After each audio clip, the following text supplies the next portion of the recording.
Hello दोस्तों, मेरा नाम है वसीम और स्वागत है आपका हमारे YouTube चैनल पर। उम्मीद करता हूँ कि आप ठीक हैं और खैरियत से। आज का वीडियो ये कुछ अलग होने वाला है। आज मैं आपको एक ऐसी कहानी सुनाने जा रहा हूँ जो शायद आपकी नींद उड़ा देगी। एक ऐसी कहानी जो हमारे सब्सक्राइबर अशोक कुमार जी ने हमारे साथ शेयर किया है। और मैं जब उनकी पूरी कहानी पढ़ी, भाई साहब, मैं लिटरली मेरे रोंगटे खड़े हो गए। ऐसा खतरनाक एक्सपीरियंस था कि मैं पढ़ते वक्त ही बहुत ही ज्यादा डर गया था। आप लोग इस वीडियो को एंड तक देखना। मेरी 100% गारंटी है कि आपके भी रोंगटे जरूर से खड़े होंगे। तो बिना किसी वक्त जाया करते हुए मैं अशोक कुमार की जुबानी ये कहानी आपके लिए प्रेजेंट करूँ। तो मैं दिल्ली में गवर्नमेंट सेक्टर में काम करता था। मेरा दिल्ली से 12 अक्टूबर 2016 को जयपुर के हेडक्वार्टर्स में ट्रांसफर हो गया था। क्योंकि मैं मिडिल क्लास से हूँ तो मैं स्टार्टिंग में मैं एक धर्मशाला में रहने लगा, जिनका रेंट काफ़ी कम था। मगर प्रॉब्लम ये थी कि मुझे 10 दिनों के बाद कमरा खाली करना पड़ता। ना जाने कितने दिनों के बाद फिर मुझे वापस कमरा मिलता, तब तक मैं किसी और दूसरी जगह रहने लगता। बीच में मेरा ट्रांसफ़र पुष्कर भी हो गया था, मगर फिर से वापस जयपुर हो गया। मैं काफ़ी परेशान था क्योंकि मुझे रेंट पे कमरा नहीं मिल रहा था। अगर मिल भी जाता तो रेंट काफ़ी ज़्यादा होता था। हालांकि मैंने अपने जयपुर के ऑफिस के काफ़ी लोगों को बोल के रखा था, अगर कोई कम किराए वाला मकान मिले तो मुझे ज़रूर से बता देना। अचानक से एक दिन मेरे ऑफिस से ही एक औरत आई और मुझे हाथ में एक एड्रेस थमा दिया और कहने लगी कि तुम वहाँ पहुँच जाना, तुम्हारा काम हो जाएगा। मैंने कहा चलो ठीक है। अगले दिन मैं ठीक 29 जनवरी 2017 को मैं उस एड्रेस पे पहुंचा तो देखा तो वो वही औरत वहाँ पे मुझे मिली। उसने कहा कि यह मकान उसी का है जो कि उसके बेटे के जाने के बाद बंद था। किराए पर देना चाहती है, जो कि एक बंगला था। उसके फर्स्ट फ्लोर पे एक वेल फर्निश्ड डबल बेडरूम था। उसने बताया कि किराया होगा 7,000।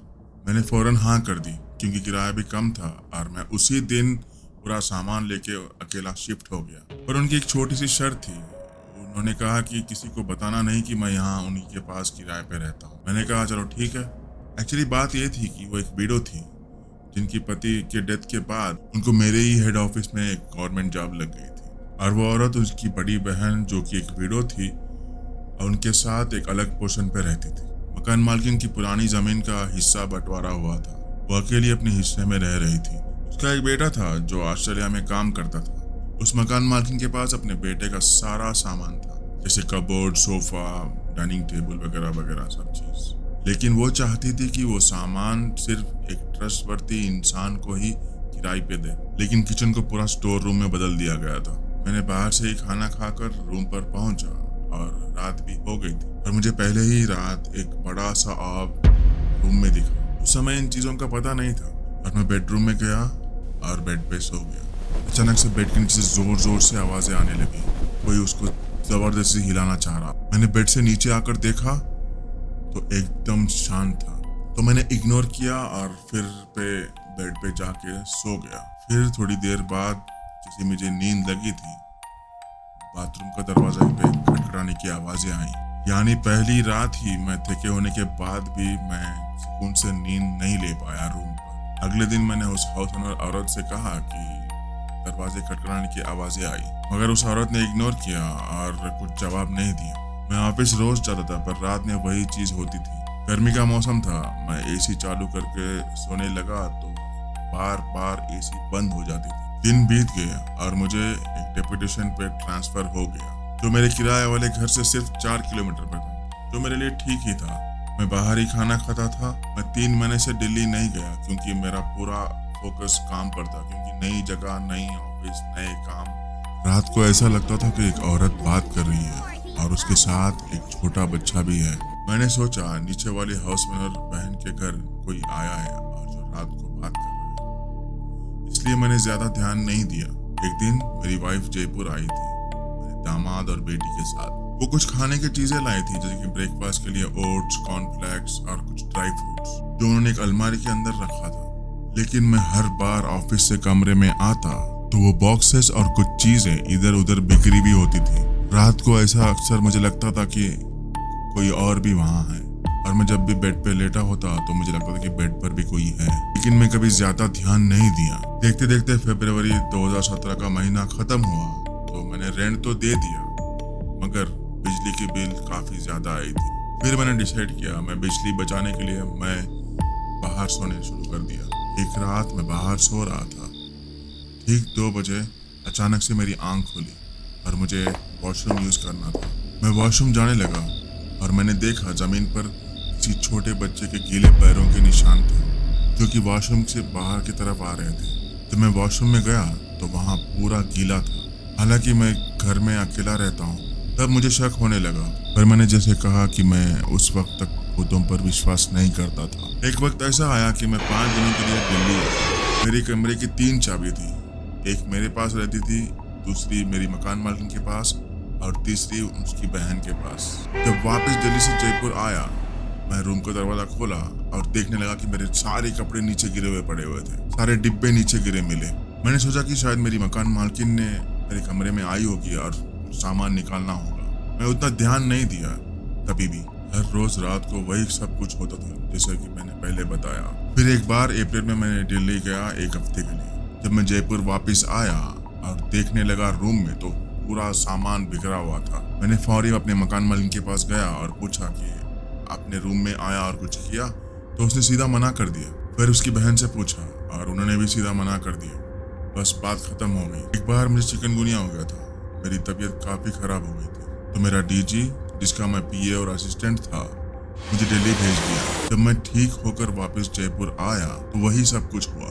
मैंने देखा सब कुछ बिखरा हुआ था। मैं बहुत ज्यादा इरिटेट हो गया और जोर से बोला, अब बस ये सब बंद करो। कुछ दिनों तक सब कुछ शांत हो गया था। एक रात मैं सोफा पर लेटा हुआ था, मेरा सर दरवाजे की तरफ था और मेरे पैर शोकेस की तरफ थे। शोकेस में एक आईना लगा हुआ था और मैं गर्लफ्रेंड से बात कर रहा था। मैं उससे झूठ कहा था कि मैं सिंगल हूँ। बात करते करते मेरी गर्लफ्रेंड ने मुझसे पूछा, वो औरत जो तुम्हारे पीछे खड़ी है वो कौन है? जब मैं शोकेस के आईने में देखा तो मुझे एक छोटी कद की औरत दिखाई देने लगी। जैसा मैं पीछे पलटा तो वो औरत गायब हो गई। मुझे लगा कि ये हाउस ओनर है, तो मैंने नीचे भागा, लेकिन वहाँ कोई नहीं था। कोई इतना जल्दी भी जंप करके भी नीचे नहीं जा सकता। फिर मुझे शक होने लगा। मेरे किराए कमरे के सामने एक बहुत बड़ा पार्क था, जिसमें झूले लगे हुए थे। एक रात लगभग 10 बजे मैंने देखा कि एक झूला अपने आप तेज हिल रहा है, जैसे कोई उस पर बैठा हो, लेकिन वहाँ कोई नहीं था। मुझे भूत पर यकीन होने लगा। मैं 2017 में मैं दिल्ली आया और मैं वहाँ से मेरी सीएनजी कार जयपुर ले आई। अब जब भी किसी हफ्ते में गवर्नमेंट हॉलीडेज आते हैं तो मैं कार से ही ट्रैवल करने लगा। यार एक अजीब बात बताता हूँ जो मेरे साथ जून 2017 में हुआ था। सुबह 3 बजे मैंने उठा और कार क्लीन करने के लिए नीचे गया क्योंकि मुझे दिल्ली जाना था। कार के टायर्स में हवा चेक की और मैंने रेडिएटर में भी पानी वगैरह डाला और लगभग 4 बजे जब मैं कार के पास गया और मैंने ड्राइविंग सीट पे बैठा तब अचानक से कार का पिछला वाला डोर ओपन होता है और अपने आप बंद हो जाता है। लेकिन उस वक्त मैं कुछ ज्यादा ध्यान नहीं दिया। फिर मंडे को जयपुर में छुट्टी थी तो मैं सुबह 11 बजे घर से निकला जयपुर के लिए। रास्ते में हेवी ट्रैफिक जाम था। रात में 10 बजे जब मैं जयपुर से 70 किलोमीटर दूर था, कार के पीछे की तरफ से एक औरत की आवाज आई जो पूछ रही थी, हम जयपुर कब पहुंचेंगे? भाई कार के एसी ऑन था और सारे विंडोज भी चढ़े हुए थे। मुझे क्लियर सुनाई दिया कि एक औरत की आवाज है जो मेरे कार के पीछे की तरफ से आ रही है। मैं एकदम के लिए शॉक हो गया, लेकिन खुद को संभाला और मैंने जवाब दिया उसका, लगभग 12 बजे तक पहुंच जाएंगे। तो पीछे से आवाज आई, ठीक है। मैं थोड़ा घबरा गया था, लेकिन कैसे भी करके जयपुर पहुंच गया। रूम ओपन किया, सब कुछ ठीक था। घर वालों को भी फोन पे कह दिया कि ट्रैफिक जाम की वजह से 12 घंटे लग गए जयपुर पहुंचेंगे। यार मैं बहुत थका हुआ था, तो मैंने सोचा कि बाहर ही चारपाई लगा लूंगा और ठंडी हवा में खुले आसमान के नीचे सो जाऊंगा। तो मैंने सो गया, पर अचानक से मौसम बिगड़ने की वजह से थोड़ी बहुत बारिश होने लगी, तो मैं बिस्तर वगैरह लेके अंदर आ गया। रात के लगभग 3 बज रहे थे और मुझे अचानक से ऐसी फीलिंग आई कि मेरे बालों में कुछ हिल रहा है। मैंने सोचा कुछ शायद कोई छिपकली होगी। मैंने फटाफट से हाथ मारे तो मुझे कुछ नहीं मिला बालों पर। अगली रात मुझे फिर से वही फीलिंग आई कि कोई तो मेरे बालों में उंगली घुमा रहा है। फिर से वही किया, मैंने फटाफट से हाथ मैंने हिलाया, शायद छिपकली होगी, पर मुझे कुछ नहीं मिला। अब तो ये हर रात होने लगा। एक रात तो मैंने प्यार से कहा, यार अब सोने दो, मैं ऑफिस में बहुत ज़्यादा थक जाता हूँ। और मुझे हमेशा से ये एहसास होता था कि मेरे बेड पर कोई और भी लेटा है। एक दिन मैंने देखा कि मेरे बिस्तर के पास वाली दीवार पर छोटे बच्चों के पैरों के निशान थे जो छत की तरफ जा रहे थे। मैंने अपने मकान मालिक को बुलाया और उन्हें दिखाया। शायद वो समझ गई होगी, लेकिन उन्होंने कुछ नहीं कहा, बस बजरंग बली की किताब दी और बोला, कुछ नहीं है तो बस अगरबत्ती जला दिया कर। मैंने किताब तो अलमारी में रख दी और अगरबत्ती जलाने लगा। एक बार मैं दीवार साफ कर रहा था जहाँ बच्चे के पैरों के निशान थे। जब सफाई कर ली तो किचन के दरवाजे पर मुझे थोड़े निशान मिले जो कि एक औरत के थे। मैं किचन के पास कभी नहीं जाता था क्योंकि वहाँ बस सामान ही रखा होता था। मैं सोचा दरवाजा भी साफ कर दूं। जैसे ही दरवाजा साफ कर रहा था, दोपहर के 3 बज रहे थे और मुझे आवाज आई कि दरवाजा क्यों साफ कर रहे हो। मैंने जवाब दिया, आपके बच्चों ने गंदा कर दिया है। तो आवाज आई, अच्छा। एक दिन एक आदमी जो मैंने पहले कभी देखा नहीं था, वो मेरे मकान मालिक के घर आया और 2 घंटे के बाद उसको मैंने जाते हुए देखा। उस रात लिटरली मैं सो नहीं पाया क्योंकि उस रात कमरे में एक औरत को पूरी आवाज से रोते हुए सुना।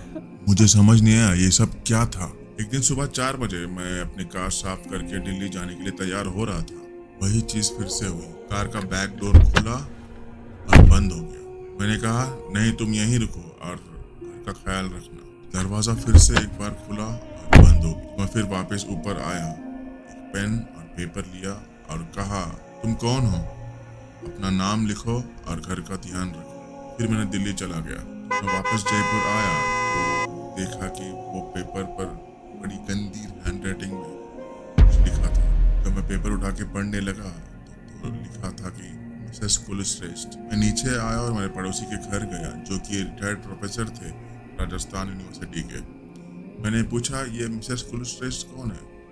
उन्होंने कहा कि मैं किसी कुलश्रेष्ठ को नहीं जानता। एक शाम मेरी मकान मालकिन ने मुझे घर के गार्डन में इनवाइट किया। वहाँ उनकी बहन भी थी और 3 कुर्सियां भी लगी हुई थी।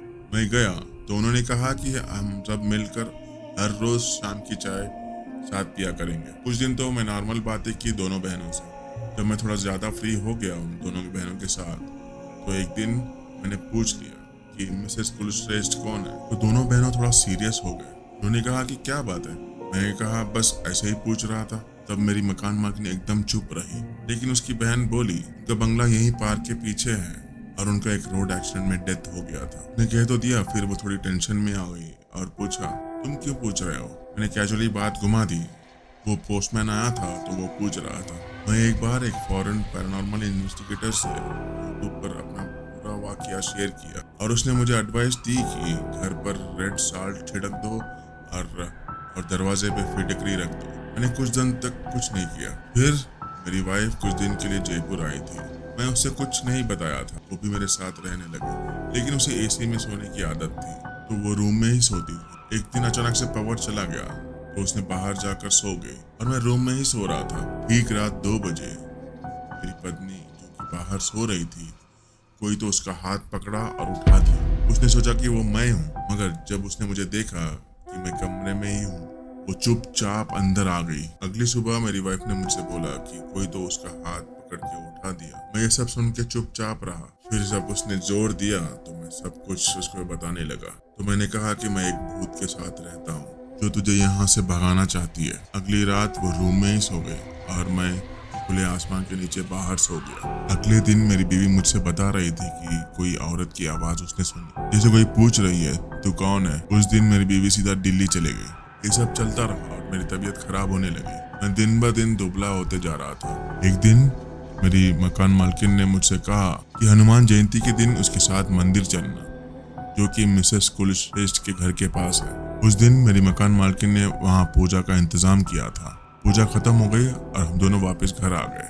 मैंने फील करना स्टार्ट किया, जो भी आत्मा यहाँ पर है वो मुझे तंग तो नहीं कर रही है। और ऑनेस्टली बोलूं तो मैं सोल, गॉड, घोस्ट और स्पिरिट्स पे ज्यादा रिसर्च करना शुरू कर दिया था। मैंने मेडिटेशन भी स्टार्ट की और मैं इस टॉपिक को डीपली स्टडी करने लगा। मेडिटेशन का एक बेनिफिट ये हुआ कि जब से मैं 1987 में गवर्नमेंट जॉब में अपॉइंट हुआ था, 2019 तक मुझे कोई प्रमोशन नहीं मिला। मैं मैनिफेस्टेशन करने लगा और एक दिन मुझे अचानक एक IAS ऑफिसर से कॉल आया। उन्होंने कहा कि जीएम की पोस्ट पर प्रमोट करके मुझे दिल्ली ट्रांसफर किया जा रहा है। सितंबर 2019 में मुझे प्रमोशन मिल गया और वहीं ऑफिस में जीएम के अंडर पोस्ट किया गया, जहां मैं पहले असिस्टेंट की तरह काम कर रहा था, जबकि मैं दिल्ली जाना नहीं चाहता था। ये कहानी है 2019 की। सब कुछ वैसे ही चल रहा था और मेडिटेशन की वजह से मेरा डर बिल्कुल खत्म हो गया था। एक दिन मैं जयपुर के एक सैलून में गया हेयर कट के लिए। मेरे बाल काटने के बाद मैंने बार्बर से कहा कि थोड़ा मालिश वगैरह भी कर देना। जब बार्बर मालिश वगैरह किया और गर्दन को लचकाने लगा तो अचानक से मेरी गर्दन की हड्डी टूट गई। मुझे तो पता भी नहीं चला कि मेरी गर्दन की हड्डी टूट गई है। उस रात से ही मेरे गले में दर्द शुरू हो गया। मेरी गर्दन अंदर की तरफ घुस गई। कुछ दिन बाद 25 जनवरी 2019 को मेरे गले में इतना तेज दर्द हुआ और मैंने अपनी बीवी से कहा, मेरा हेल्थ बहुत खराब हो गया है मेरी गले की दर्द की वजह से। मेरी वाइफ तुरंत जयपुर आया और फिर मेरा नेक का ऑपरेशन हुआ, जिसमें प्लेट्स डाली गई। जब तक मैं हॉस्पिटल में था सब ठीक था, लेकिन जैसे ही हॉस्पिटल से मैं अपने रूम में वापस आया अपनी वाइफ के साथ, शाम के 6 बजे किसी ने मेरी वाइफ को पीछे से धक्का दिया और वो गिरने के कारण उसके शोल्डर पे बहुत गहरा चोट हुआ। मैं तुरंत उठा और मैंने अपने रूम में पूरा पिंक सॉल्ट छिड़क दिया और दरवाजे पे फिटकरी रख दी। डॉक्टर्स ने मुझे करीब 1.5 महीने का बेड रेस्ट दिया था, क्योंकि ऑपरेशन के बाद मेरी गले की आवाज़ चली गई थी। मेरी वाइफ मेरे साथ रहने लगी और मेरा बेटा भी दिल्ली से जयपुर आ गया था। फिर हमने कोई पैरानॉर्मल चीज़ महसूस नहीं की, शायद पिंक सॉल्ट और फिटकरी की वजह से। करीब 1.5 महीने बाद मेरी आवाज़ वापस आई। एक रात मेरी बीवी फिर से बाहर सोने गई। फिर उसके साथ वही चीज़ हुई। किसी ने उसका हाथ पकड़ा और उसको जगाया। फिर मेरी बीवी अगले दिन मुझसे बता रही थी कि तो मेरा बेटा सुन लिया और उसका मजाक उड़ाने लगा। एक रात मुझे मेरी बीवी से किसी बात पर कुछ झगड़ा हो गया, तो वरांडा में मैंने एक चादर बिछाई और सोने लगा।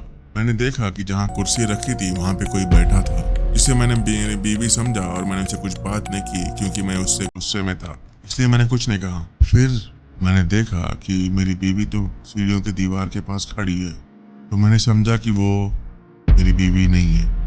एक्चुअली वो रात अमावस्या की रात थी। मैंने पलटकर सोने की कोशिश की। ठीक रात 2 बजे अचानक से मेरी आंखें खुली, क्योंकि मुझे ऐसी फीलिंग आ रही थी कोई तो मेरे बालों में उंगलियां घुमा रहा है। मैंने देखा तो मेरे बालों में कोई औरत, एक छोटी हाइट की औरत मेरे बालों में उंगलियां घुमा रही। मैंने सोचा कि मेरी बीवी होगी, पर मैंने जब अंदर देखा तो मेरी बीवी और मेरे बेटे के साथ बेड पे सो रही थी। ये मैंने पहली बार देखा। मैं लिटरली डर गया और समझ नहीं आ रहा था कि मैं नीचे जाऊं या कमरे के अंदर। मैं फटाफट से कमरे के अंदर आ गया और सोफा पर बैठ गया और मेरी सांसें बहुत तेज चल रही थी, लेकिन बाहर से एक औरत की आवाजें आ रही थी, सुनो सुनो, बाहर आओ ना। मैं मेरी बीवी के पास गया, जहाँ दोनों मेरी बीवी और बेटा सो रहे थे। मैं अंदर ही रहा, मगर मुझे लिटरली बाहर से एक औरत की आवाज आ रही थी कि बाहर आओ ना। अगले दिन मैं अपनी वाइफ से सब कुछ बता दिया और हम लोग डिसाइड कर रहे थे कि ये रूम को छोड़ना चाहिए, और मेरा बेटा भी वहीं पर था और वो सब सुन के वो मेरा भी मजाक उड़ाने लगा। डैड, क्या तुम्हें भी भूतों पर विश्वास हो गया है क्या? एक रात मेरा बेटा वॉशरूम गया था और वो फिर वापस आके वरांडा में खड़ा हो गया। उसने देखा एक औरत सीढ़ियों के पास खड़ी है। उसने सोचा ये तो मकान मालकिन होगी, लेकिन वो औरत पीछे की तरफ चलने लगी, मतलब सीढ़ियों से बाहर की तरफ। उसको मेरी बातें याद आ गई, तो वो उसके पीछे गया और वो औरत गायब हो गई। अगले दिन मेरे बेटे ने मुझे सब कुछ बताया, तो हम सब मिलकर फाइनल डिसीजन ले लिया कि हम लोग कमरा शिफ्ट कर देंगे। लेकिन 15 दिन बाद मुझे प्रमोशन पर दिल्ली ट्रांसफर कर दिया गया। काफी दिन बीत गए। मैं एक बार एक ऑफिशियल टूर पे जयपुर गया और मैं उस मकान मालकिन से मिला और पूछा कि कोई अभी किराए पे रह रहा है। उसने कहा कि 2 दिन फैमिलीज आई और वो लोग 15 दिन से ज्यादा नहीं रहे, वो छोड़ के चले गए। बाद में जब मैंने इंक्वायरी की तो पता चला कि कुलश्रेष्ठ नाम का आदमी मेरे मकान मालकिन के साथ अफेयर कर रहा था। शायद इसी वजह से वो आत्मा वो घर में बस गई थी। तो ये थी दोस्तों आज की कहानी जो हमारे साथ अशोक कुमार जी ने शेयर किया है। आई होप आपको बहुत ज़्यादा पसंद आई होगी। अगर एक भी बार आपके रोंगटे खड़े हो गए तो ज़रूर से लाइक करना और शेयर करना। अगर आप नए हो चैनल पर तो ज़रूर से सब्सक्राइब करना। मिलता हूँ अगले वीडियो में ऐसे ही मज़ेदार कहानियों के साथ। तब तक के लिए बाय बाय।